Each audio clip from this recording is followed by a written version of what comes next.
Hello. Today I'm going to introduce some of the many ways that new and emerging technologies like automated vehicles, connected vehicles, microtransit, and others may impact southern Maine in the future. My name is Dahlia Levin, and I'm a consulting manager with AECOM.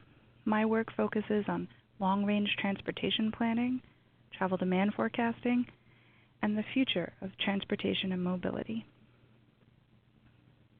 Emerging mobility solutions have the potential to impact almost every aspect of our communities, including transportation operations, travel behaviors, and the real estate market.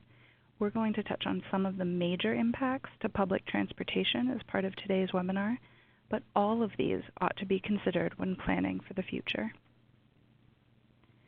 The key to considering the potential impacts of emerging technologies is understanding that the transportation system is really just the result of thousands of individuals making daily decisions about where they want to go and how they want to get there.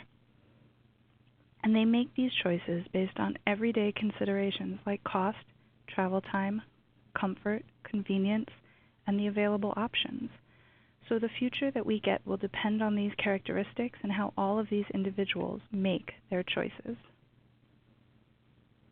In the future, no matter what technologies get introduced, people will still be people, and they will still want to save money and save time, and so they will still make their decisions based on those same characteristics.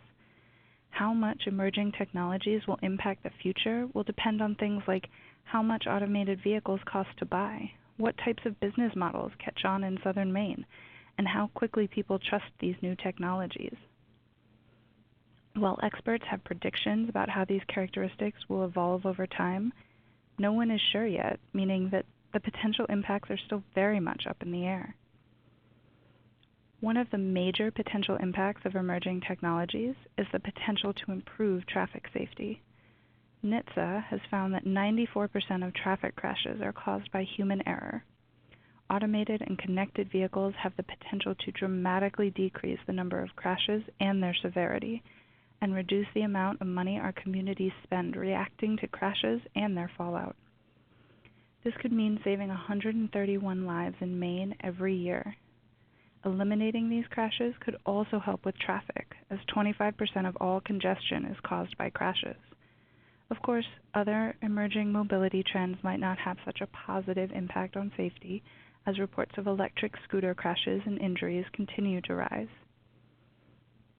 Vehicle ownership is also likely to be impacted by emerging technology, as our cars aren't really used very efficiently right now. Most cars spend 96% of the time sitting idle in a parking space somewhere, and even during peak periods, only 10% of American vehicles are being used. Emerging technologies have the potential to change how we access mobility and how we use cars.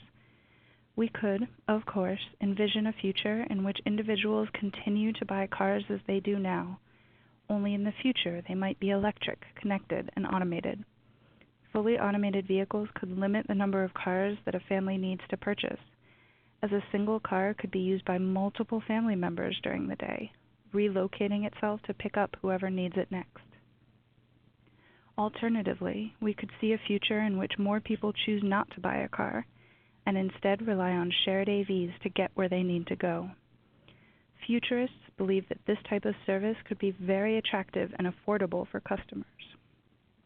At a price of around 55 cents per mile, more than a quarter of travel could be in shared vehicles by 2030. And research has shown that with shared AVs, the travel needs of cities and regions could be met with 80% fewer vehicles than are used today. The potential to decrease the number of vehicles that we own means that we'd also have to dedicate less space to storing them. Because AVs would be able to drop off their passengers and then go somewhere else to park or pick up their next passenger, we could unlink the places that people want to go with the parking. That would mean fewer parking lots because every store, office, and building wouldn't need its own. All that land could be used for something else, like parks. No one would ever have to spend time circling the block looking for the best parking space. These types of changes could have major impacts on public transit, and the new mobility options could prove to be either competition or complementary to public transit, or both.